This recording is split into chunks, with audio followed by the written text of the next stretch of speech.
Nem todo mundo que fala Senhor, Senhor entrará no reino dos céus. Essa frase ecoa como um sussurro cortante, como um alerta vindo de um lugar mais alto. Mas, e se o céu não for reservado para os que aparentam santidade? E se o inferno não estiver cheio dos que imaginamos como maus? Deus vê o coração, dizem. Mas, o que ele vê quando olha o seu? Hoje, vamos entrar em um terreno sagrado e perigoso, o momento em que Deus escolhe entre o céu e o inferno. Imagine um tribunal mas não humano, cheio de burocracias, papéis e advogados. Imagine um tribunal onde os olhos do juiz atravessam a alma, onde as palavras não são provas, mas intenções, onde a sentença não depende do que você disse, mas do que você foi. Agora imagine que você está lá, só você, diante de um silêncio que pesa mais que o universo, e diante daquele que conhece cada célula do seu ser, cada pensamento escondido, cada motivo disfarçado de boa intenção. Mas aqui está a quebra. Esse tribunal não acontece depois da morte. Ele acontece agora, enquanto você vive, enquanto escolhe, enquanto ama ou odeia, ou simplesmente se esconde atrás de máscaras religiosas. Porque o céu e o inferno não são apenas lugares, são movimentos, dimensões espirituais que se iniciam dentro da alma e florescem com o tempo, como uma árvore que cresce no segredo do solo, até romper a terra. Você acha que Deus escolhe? Talvez seja mais verdadeiro dizer que Ele revela. Revela quem já escolheu a luz, mesmo sem glória, e quem já abraçou a escuridão, mesmo com aparência de fé. Mas então, o que significa ser digno do céu? É aqui que tudo começa a se distorcer, porque muitos acreditam que o céu é uma recompensa para os corretos, para os comportados, para os que frequentaram igrejas, fizeram orações, evitaram pecados notórios. Mas Jesus nunca ensinou isso. Na verdade, ele fez exatamente o oposto. Ele chocou os religiosos da época ao dizer que prostitutas e cobradores de impostos entrariam primeiro no reino de Deus, e que os fariseus, os mestres da lei, os guardiões da moral, estavam cegos, condenados pela própria justiça. Mas por quê? Porque o céu não é uma conquista. É um lugar onde o amor venceu o ego. E isso nem sempre aparece nas aparências. Deus não vê o que está na superfície. Ele vê o que você ama em segredo. Ele vê quem você é quando ninguém está olhando. Ele vê o tipo de trono que você construiu, um para ele ou um para si mesmo. E é por isso que o céu é tão surpreendente. Porque haverá lá pessoas que o mundo desprezou, pessoas que tropeçaram, que caíram, que sangraram na luta contra o mal dentro de si, mas que no fundo nunca desistiram de amar. E haverá também uma ausência chocante. Os que achavam que estavam salvos, mas só estavam seguros em seus próprios méritos. Você começa a se entender? Deus não escolhe como nós. Ele não olha os destaques do currículo espiritual. Ele olha os detalhes do coração. Mas isso nos leva a uma pergunta mais incômoda. Se o céu é tão profundo, tão invisível, tão interno, como saber se estamos no caminho certo? Talvez a resposta esteja no que você teme perder.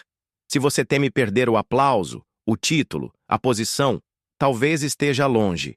Mas se o seu maior medo for deixar de amar como Deus ama, talvez você esteja mais perto do céu do que imagina.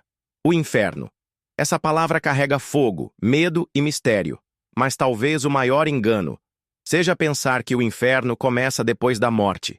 Na verdade, ele começa muito antes. O inferno nasce no instante em que o amor é abandonado, quando o eu se torna mais importante que o nós, quando a alma se fecha, como uma flor que decide nunca mais abrir. Mas então vem a pergunta inevitável. Por que um Deus de amor criaria um lugar de tormento eterno? Essa pergunta é velha, dolorosa, justa, mas talvez esteja mal formulada. E se o inferno não fosse um lugar que Deus criou? E se fosse o resultado inevitável de se afastar dele? Pense assim: Deus é a fonte. Fonte de luz, de verdade, de paz, de alegria. O que faz a alma respirar vem dele. Agora imagine alguém dizendo: eu não quero Deus. Quero minha própria verdade. Quero viver do meu jeito. Quero ser o centro da minha história. Deus, sendo amor, não força ninguém a ficar. Ele permite. Permite que você caminhe para longe. Mesmo sabendo que fora da luz, tudo vira trevas. O inferno, então, é isso. Um espaço onde Deus foi recusado. E sua ausência é absoluta. Não é Deus te punindo. É o coração que escolheu viver sem Ele, recebendo o fruto amargo da sua escolha. E o mais assustador? Esse processo já começou. Tem gente que já está com um pé no inferno, mesmo dentro da igreja. Porque o inferno não é um lugar cheio de gritos visíveis. É um silêncio interior. É viver sem sentido, sem perdão, sem humildade. É carregar o próprio trono até o último dia. Mas então, se o inferno começa com a recusa ao amor, quem vai para lá? Não são os piores da sociedade, não são os assassinos, os ladrões, os corruptos, necessariamente. Jesus mostrou que alguns desses, ao tocarem o fundo do poço, se abrem para a graça, mas os orgulhosos, esses são os mais próximos do abismo, aqueles que não precisam de Deus, que dizem eu sou bom o bastante, que apontam o dedo com a Bíblia na mão, mas nunca dobraram o joelho em arrependimento verdadeiro. Você começa a entender o peso disso? Deus não está lá no céu, com um caderno, fazendo contas de boas ações. Ele está aqui, agora, sondando os corações e vendo quem está criando o céu dentro de si e quem está acendendo o inferno em cada decisão egoísta. Mas aqui vem a virada. Porque se tudo isso é verdade, se o céu e o inferno são sementes que crescem em nós, então a pergunta muda. A questão não é mais para onde Deus vai me mandar. A questão é, o que estou me tornando? Porque no fim, o julgamento não é uma fila onde Deus aponta e decide. É uma revelação de quem já pertence ao reino e de quem nunca quis fazer parte. Imagina passar a vida inteira tentando ser a pessoa certa, fazendo tudo corretamente, seguindo regras, evitando escândalos, marcando presença nos lugares santos, dizendo palavras certas, vestindo a roupa certa, e no fim, descobrir que Deus nunca esteve interessado em nada disso. Isso é mais comum do que parece. Jesus viu isso nos fariseus, os melhores exemplos de espiritualidade externa da época. Homens que sabiam a lei de cor, que jejuavam, que oravam em público, que falavam de Deus o tempo todo. Mas quando Deus veio até eles, em carne e osso, eles o rejeitaram. Por quê? Porque não era o Deus que eles queriam. Eles queriam um Deus que confirmasse seus méritos, um Deus que os aplaudisse por tudo o que faziam. Mas Deus veio humilde, veio com perdão, com graça, com confronto. Veio dizendo que o reino é dos pobres de espírito, dos quebrados, dos pequenos, dos que choram, dos que são como crianças.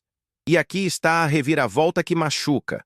Talvez o critério de Deus nunca tenha sido o desempenho, mas sim a fome. Porque o faminto é o único que abre a mão para receber. É o único que sabe que não tem. E por isso, se entrega. Já parou para pensar que o céu pode estar cheio de gente que nunca se achou digna de estar lá? E o inferno, cheio de gente que tinha certeza de que merecia? Porque Deus não se impressiona com performance. Ele não se comove com vitórias vazias. O que toca o coração dele é a sinceridade bruta, é aquele clamor escondido, aquela oração sufocada pela vergonha, aquele gesto de amor que ninguém viu. Mas então, se não é sobre ser bom, o que é? É sobre ser verdadeiro, diante de Deus, diante de si mesmo, diante do outro. E isso muda tudo. Deus não está procurando religiosos impecáveis. Está procurando corações que ainda batem por Ele, mesmo machucados, mesmo em guerra interna, mesmo sem entender tudo. A verdade é que Deus já sabe quem vai escolher o céu e quem vai insistir no inferno. Mas isso não significa que Ele empurra ninguém. A escolha continua livre, só que o caminho é estreito. Não porque Deus o tornou assim, mas porque o ego não passa por ele. É por isso que Jesus disse: aquele que quiser salvar sua vida a perderá, mas quem perder sua vida por minha causa, a encontrará. Você percebe? A porta do céu não se abre com força. Ela se abre com rendição. E talvez é isso que está faltando. Nós queremos justiça, mas o que chamamos de justiça muitas vezes é só vingança travestida de moral. Queremos que os maus sofram. Queremos que os bons sejam exaltados. Queremos que tudo se encaixe numa conta lógica e reconfortante. Mas Deus não é um matemático cósmico. Ele é Pai. E isso muda tudo. Porque um pai verdadeiro não se alegra em punir. Ele não quer apenas dar o troco. Ele quer transformar. A justiça de Deus é restauradora. É baseada no amor que cura, não no orgulho que condena. E é por isso que muitas vezes parece injusta aos nossos olhos. Jesus contou a história de um patrão que contratou trabalhadores ao longo do dia. Alguns trabalharam o dia inteiro, outros só na última hora. Mas todos receberam o mesmo salário. Os primeiros reclamaram: isso é injusto. Mas o patrão respondeu: você teve o que foi combinado, porque sua bondade depende do que o outro recebeu. O reino de Deus não é meritocrático, ele é baseado em graça, e a graça escandaliza. Ela confunde o justo e acolhe o quebrado. Ela salva o último da fila. Ela inverte o jogo. Ela declara: o que você não merecia, agora é seu. E o que você achava que tinha direito, não te pertence mais. Isso é duro de aceitar, porque fere o nosso senso de merecimento. Fere o nosso ego. Fere aquele orgulho que quer ser salvo, mas sem precisar ser salvo. Mas é aqui que a justiça de Deus revela sua grandeza. Ela não é feita para manter os bons no topo.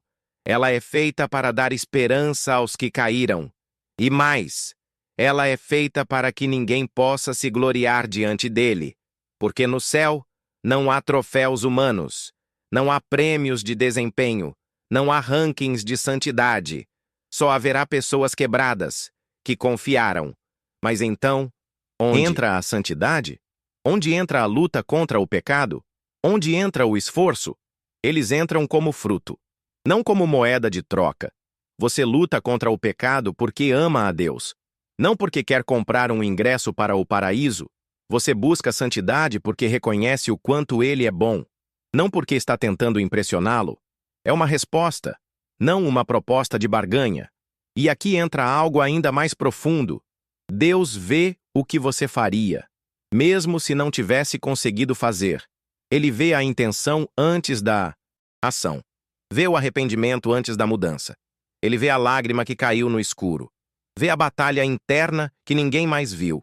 Vê o esforço que não virou vitória, mas nasceu do amor. E isso conta. No reino, isso vale ouro, porque a justiça de Deus não mede quem acertou mais. Ela mede quem amou mais. E às vezes os que mais amaram foram os que mais caíram, porque cada queda os fazia voltar para os braços do Pai com mais verdade, com menos orgulho, com mais sede. Talvez é por isso que Jesus disse: quem muito foi perdoado, muito ama. No fim de tudo, haverá dois tipos de pessoas: os que dirão a Deus: seja feita a tua vontade, e os que ouvirão de Deus: seja feita a sua vontade. Não é que Deus joga uns para o inferno e outros para o céu. É que ele respeita profundamente o tipo de eternidade que você desejou viver. Se você passou a vida inteira fugindo de Deus, ignorando a verdade, rejeitando o amor, por quê, no último instante, escolheria viver para sempre com aquele que passou a vida inteira tentando te alcançar? A eternidade apenas prolonga o que já começou. O céu é um coração rendido que continua rendido para sempre. O inferno é um ego inflamado que continua se fechando para sempre. E isso muda tudo, porque Deus não envia ninguém à perdição com prazer. A Bíblia diz que ele não tem prazer na morte do ímpio. Pelo contrário, ele clama, ele chama, ele espera. Mas há um ponto onde o coração humano se cristaliza, onde já não há mais arrependimento, apenas orgulho, Apenas escuridão. E é por isso que a pergunta nunca foi: por que Deus envia pessoas para o inferno? Mas sim, por que tantas pessoas preferem qualquer coisa, menos a presença dele? O céu e o inferno não são sobre castigo e recompensa. São sobre comunhão ou separação, amor ou ego, entrega ou resistência, e a escolha já está sendo feita. Agora, enquanto você escuta, enquanto seu coração ainda bate, enquanto ainda dá tempo de mudar o rumo, talvez você esteja no meio do caminho, talvez tenha se perdido na religiosidade, ou talvez esteja longe há anos, achando que é tarde demais. Mas aqui está o segredo: enquanto houver fôlego, há convite. O céu ainda está em construção dentro de você. E Deus ainda está disposto a ser o arquiteto. Mas você precisa fazer a escolha. Não amanhã, não no fim da vida. Agora. E a escolha não é: quero ir para o céu. A escolha é: quero que Deus seja tudo em mim, mesmo que isso me custe tudo o que sou. Porque no céu não entram os que querem escapar do inferno, os que querem se fundir com o amor eterno, mesmo que isso signifique morrer para o ego, para o orgulho, para a velha vida. Você entende? No final, Deus não rejeita ninguém. Ele apenas confirma aquilo que o coração já decidiu. Então, sim, Deus escolhe. Mas apenas porque você escolheu antes. O céu não é um prêmio que você ganha. É uma pessoa que você ama. E o inferno é a ausência dessa pessoa. O resto é consequência.